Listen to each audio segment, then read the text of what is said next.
Olá, aqui quem fala é Sol Machado. E aqui é Milena Lozano. Nós somos do Núcleo de Carreira e hoje iniciamos o treinamento Liderança em Tempos Modernos.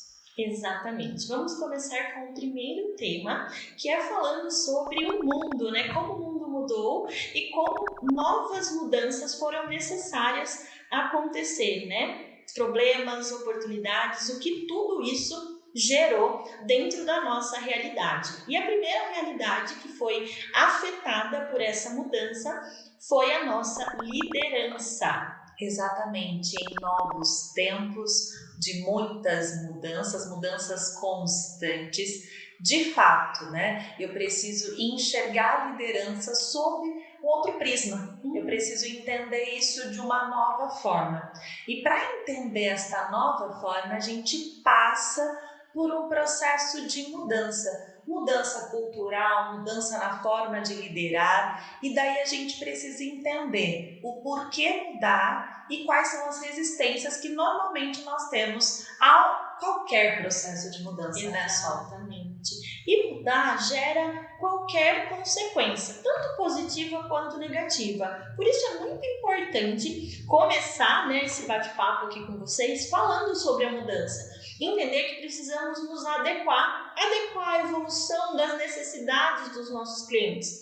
Afinal, essas necessidades mudam constantemente, né, Mi? Exatamente, é preciso mudar para que a gente possa reduzir perdas e melhorar o nosso desempenho, o nosso resultado, quer seja ele econômico, quer seja ele no que tange a percepção de valor pelos nossos clientes, e reduzir perdas, né? Perda de valor, perda de atratividade para esses clientes, reduzir custos, né? Só realmente mudar é sempre necessário.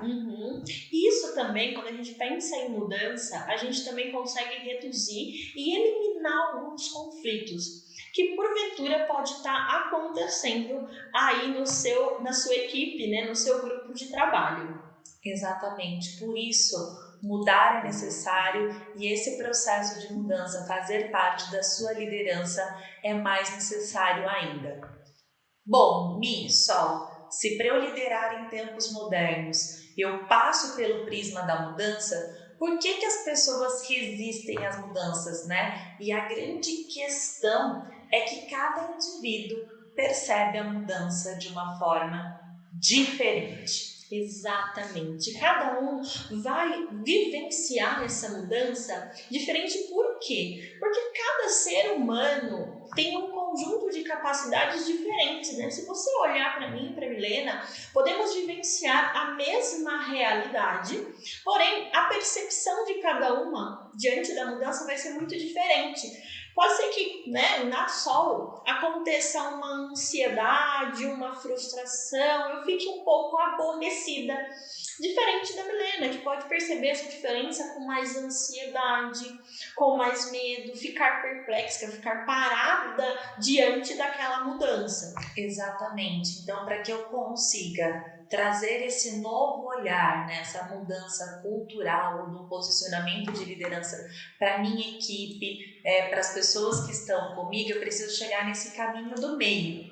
O que é isso? É eu entender que eu vou precisar ter uma régua para o conjunto de habilidades que aquelas pessoas têm para desempenhar esse novo patamar, esse novo prisma que eu desejo, versus a escala de desafio.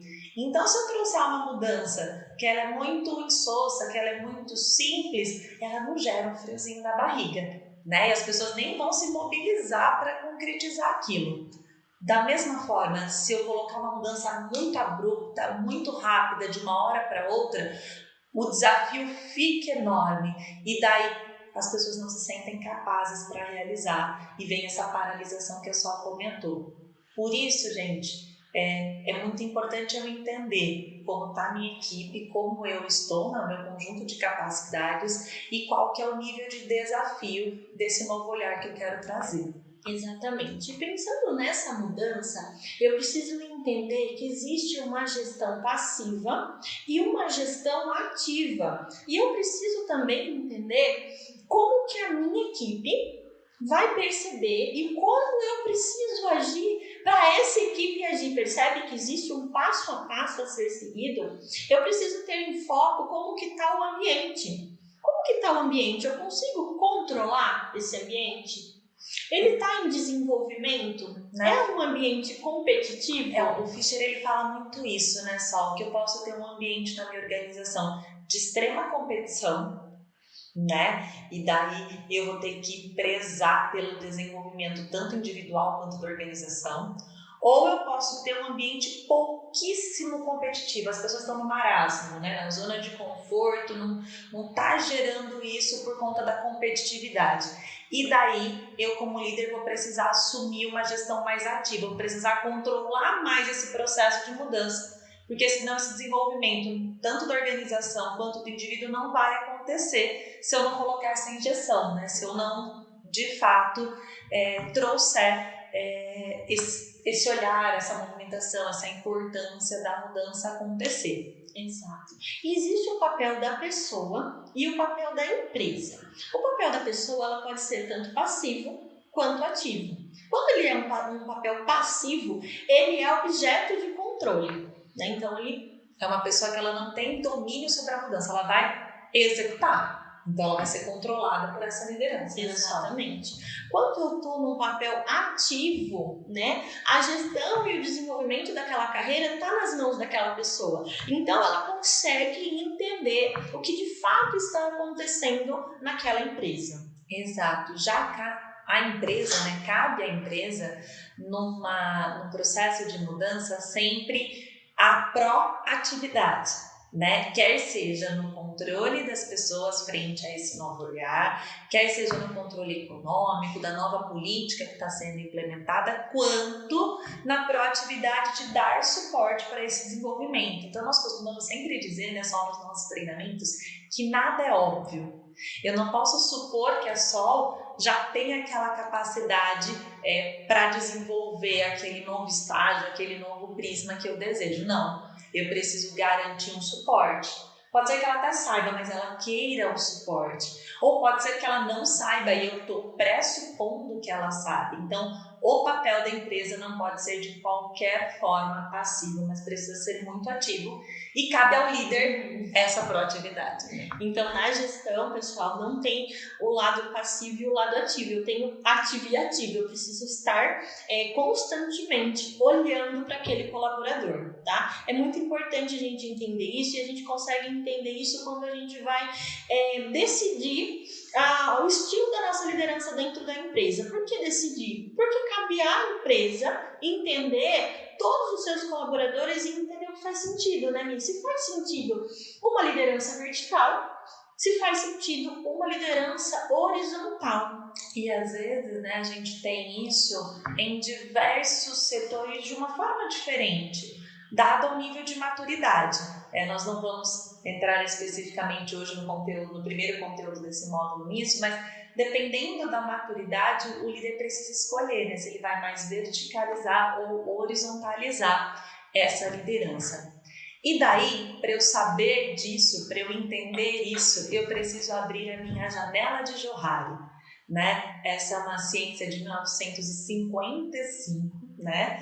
Que foi criado por Joseph E. Harrison, né? Por isso Johari, né? Que são seus grandes criadores, e é uma ferramenta de compreensão da comunicação interpessoal, né? Ela vale tanto individualmente, mas especialmente para qualquer relacionamento em grupo, né? O que Johari vem dizer pra gente, né, Sol? Quanto mais aberta a minha janela, melhor está essa comunicação. E para uma mudança acontecer, gente, a comunicação precisa estar alinhada.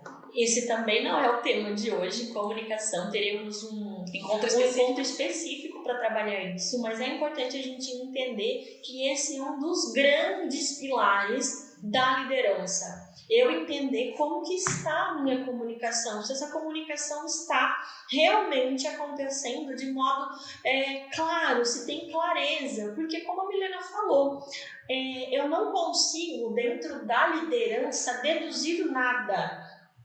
Eu não consigo, né, entender a comunicação, entender a liderança, se de fato eu não entender entender o meu colaborador. Exato, né? E para que eu possa entender, né, para que o outro possa me entender, eu preciso me permitir. Então a janela de Johari, ela vem trazer a questão do eu aberto, do eu cego, né, do eu oculto e da zona desconhecida, né, daquela surpresa que vem com esse movimento.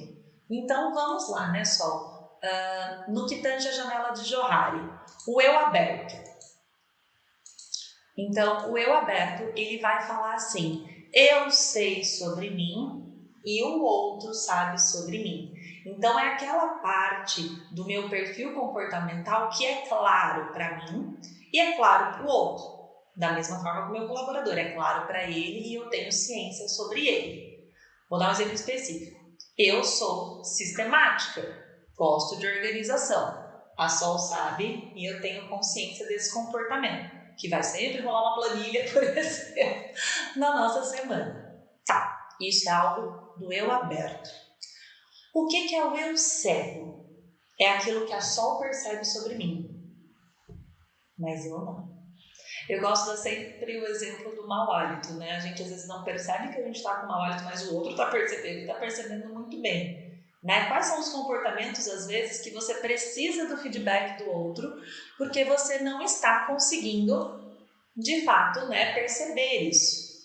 Temos o eu oculto, que é aquilo que eu sei sobre mim, mas eu não transpareço. Às vezes eu estou ansiosa, mas eu não quero transparecer para o outro que eu estou. E a zona desconhecida. Tem acontecimentos que nós não sabemos como nós vamos reagir e nós não fazemos ideia de como o outro vai reagir. Um falecimento, um assalto, uma crise inesperada, uma mudança abrupta, são às vezes zonas desconhecidas. Talvez você vai se conhecer e vai conhecer seu colaborador só na hora que vocês estiverem na arena juntos. Analise isso, né? Fica esse convite. Analise a janela de Johari sua e da sua equipe. O que está aberto, o que pode estar cega, oculta ou zonas desconhecidas. Exatamente. Nos encontramos no próximo vídeo com mais um tema para você sobre liderança nos tempos modernos. Um forte abraço.